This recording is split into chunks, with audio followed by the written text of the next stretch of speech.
বামেদের শূন্যের গেরো কেটেছে। এরপর কি পথটা অনেকটা সহজ, মসৃণ? তৃণমূল যতদিন আহ ময়দানে ছিল, এরপর তৃণমূল সরে যাওয়ার পর কি কোথাও মনে হচ্ছে যে পথের কাঁটা সরে গিয়ে সোজাসুজি এবার লড়াইটা?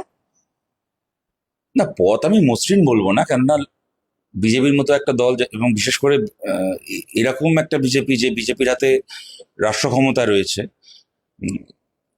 ইনফ্যাক্ট 77-এর পরে এই প্রথম পশ্চিমবাংলায় এই জিনিস ঘটলো যে কেন্দ্র এবং রাজ্যে একই সরকার।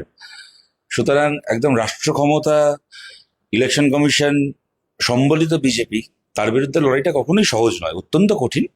তবে এই লড়াই আমরা জিতবো, আমাদের সেই কনফিডেন্স রয়েছে।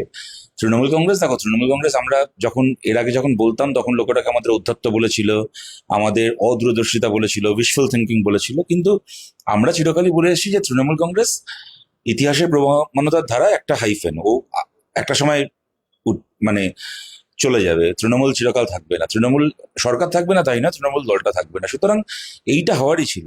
কিন্তু বিজেপির বিরুদ্ধে লড়াই নিঃসন্দেহে একটা ideological fight, more than a political battle, it's an ideological battle. তার জন্য আমাদেরকে আমাদের যতটা প্রস্তুতি আছে তার থেকে বেশি প্রস্তুতি আমাদের দরকার, ইত্যাদি সবকিছু। এবং প্লাস হাজার হাজার কোটি টাকা, রাষ্ট্র ক্ষমতা, সবকিছু ওদের হাতে এখন একচেটিয়া ভাবে আছে। তার বিরুদ্ধে লড়াই, গোটা সিস্টেমের বিরুদ্ধে, ওরা সিস্টেমকে ওদের মতো করে কাজে লাগাচ্ছে, তার বিরুদ্ধে আমাদের লড়াই। সুতরাং সেটা কঠিন তো বটেই।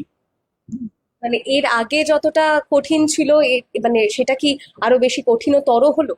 কিছু কিছু অর্থে হ্যাঁ, কিছু অর্থে না।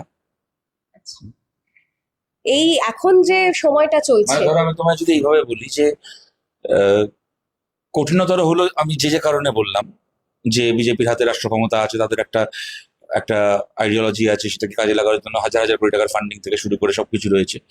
এইসব কারণে কঠিনতর অবশ্যই। আবার তৃণমূল কংগ্রেসের বিরুদ্ধে লড়াইটা আবার তার মতো করে কঠিন ছিল। মানে তৃণমূল হচ্ছে এমন একটা দল, মানে ওরা সেই, এই একটা গান ছিল না লোপামুদ্রা মিত্র, সেই হরিহে দীনবন্ধু তুমি আমারও বন্ধু বাপেরও বন্ধু। মানে একই পার্টি, ওরা বিজ্ঞান মেলাও করে, আবার মনে করো ব্রাহ্মণ মহোৎসবও করে।